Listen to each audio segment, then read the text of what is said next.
Здравствуйте, на телеканале «Новый век» программа «Вызов 112», в студии Матвей Опросин. И сегодня мы покажем последствия пожара в одном из боксов гаражного кооператива на улице Космонавтов в Казани. Ларис, это же бардак. Светлана Юрьевна, я вам покажу. Что стало причиной? Расскажем о задержании в микрорайоне Салават-Купыре водителя каршеринга с признаками опьянения. Все нормально, вот права на руку. А также парень с девушкой, задержанные при закладке наркотиков в тайники, рассказали о незаконном бизнесе. Квартира имеется? Имеется? Что имеется и где имеется? Это и не только прямо сейчас. Гаражный бокс вспыхнул в одном из кооперативов на улице Космонавтов в Казани. Черный дым заметили сотрудники группы быстрого реагирования частного охранного предприятия.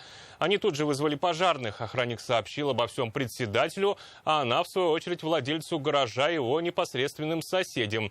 Они произошедшим были опечалены даже больше, чем погорелец.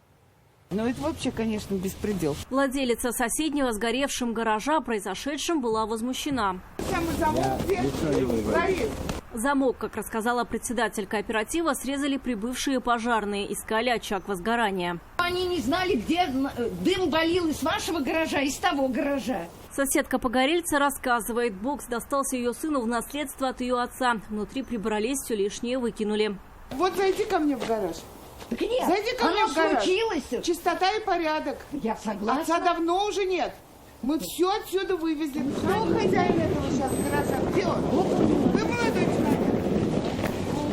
Я сейчас посмотрю, что у меня в гараже. Все будете оплачивать.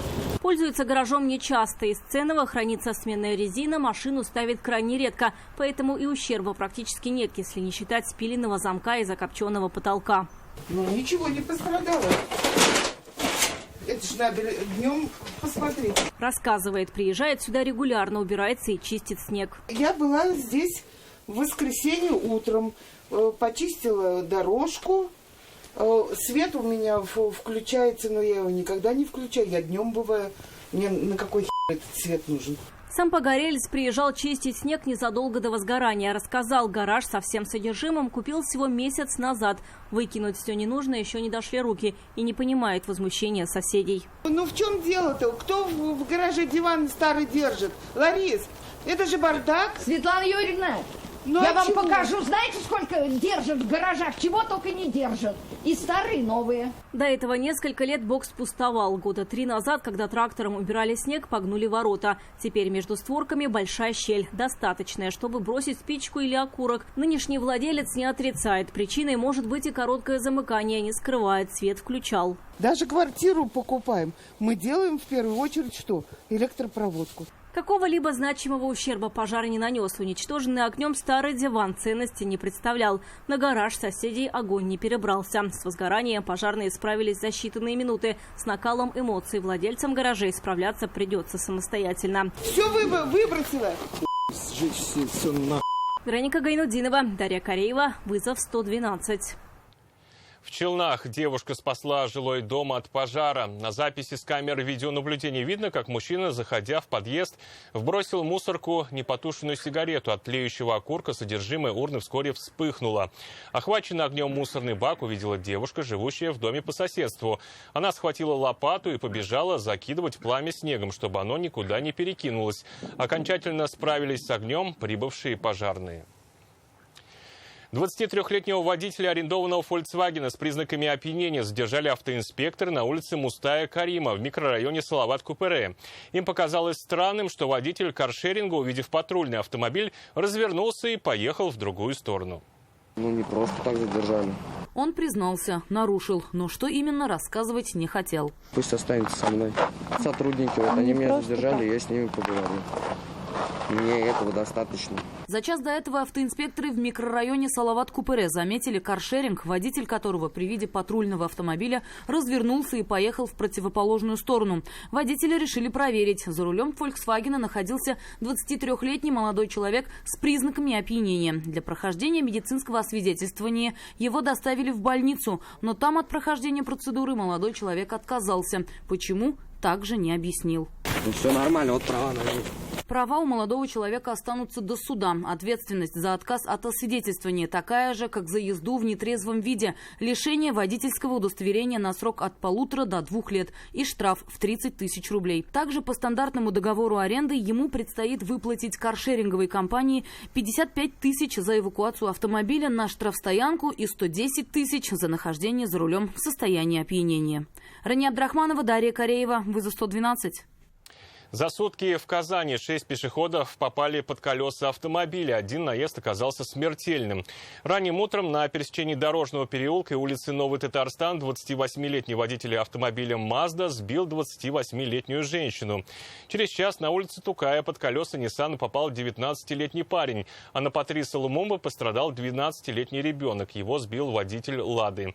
На пересечении проспекта Победы и улицы Фучика 75-летняя женщина перебегала дорогу в неположенном месте и попала под колеса автомобиля «Амода». Еще один ребенок пострадал, попав под колеса «Хёнды» на Вишневского. Каждый из пострадавших получил травмы различной степени тяжести. По факту смертельного наезда КАМАЗа на женщину было возбуждено уголовное дело по статье «Нарушение правил дорожного движения, повлекшее по неосторожности смерть человека». Напомним, трагедия произошла накануне на улице Фрунзе. На перекрестке Скулахметова 69-летний водитель сбил 2 женщин.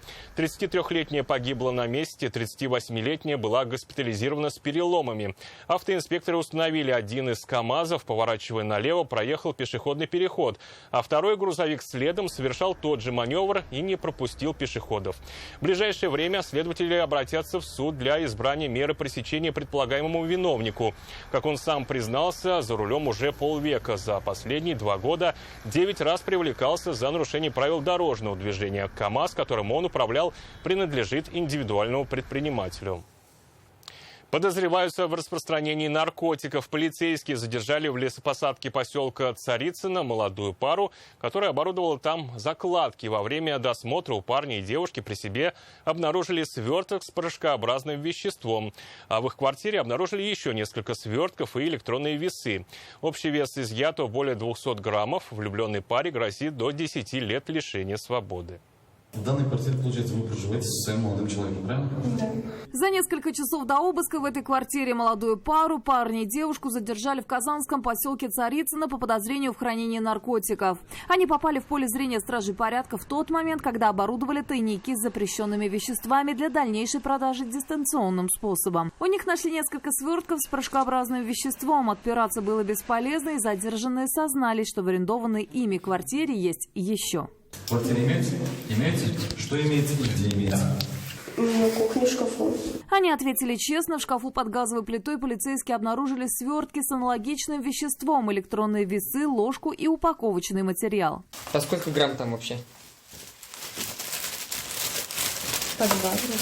Да. По 2 грамма? Да. Изъятое было направлено на экспертизу. Исследование установило, что в свертках действительно было наркотическое средство мефедрон весом более 220 граммов. Молодые люди пояснили, что в июне 2023 года устроились закладчиками в интернет-магазин.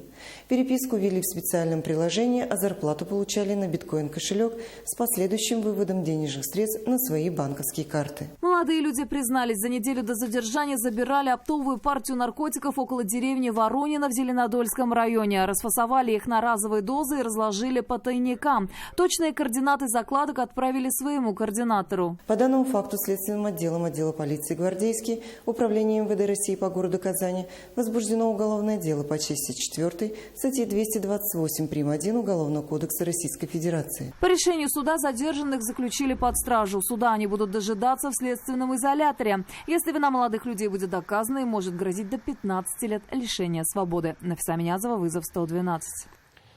В Зеленодольске с наркотиками задержали 40-летнего мужчину. При себе у него было 2 пакета с порошкообразным веществом. Их изъяли и направили на экспертизу. Исследование установило, что в пакетиках был мефедрон общим весом 242 грамма. Также у мужчины были изъяты электронные весы и сотовый телефон. Задержанному грозит до 15 лет лишения свободы по статье «Незаконное производство, сбыт или пересылка наркотических средств или их аналогов». Помимо этого его привлекли к административной ответственности за употребление наркотиков, после чего заключили под стражу. И это все, о чем сегодня мы успели вам рассказать. Обо всех происшествиях вы можете сообщать нам по телефону 570 50 50 или на мобильный 8 9869 112 112. Также мы доступны и в социальных сетях. Присылайте видео, снятое вами. В студии был Матвей Опросин. До встречи и не бросайте вызов судьбе. Вдруг она его примет.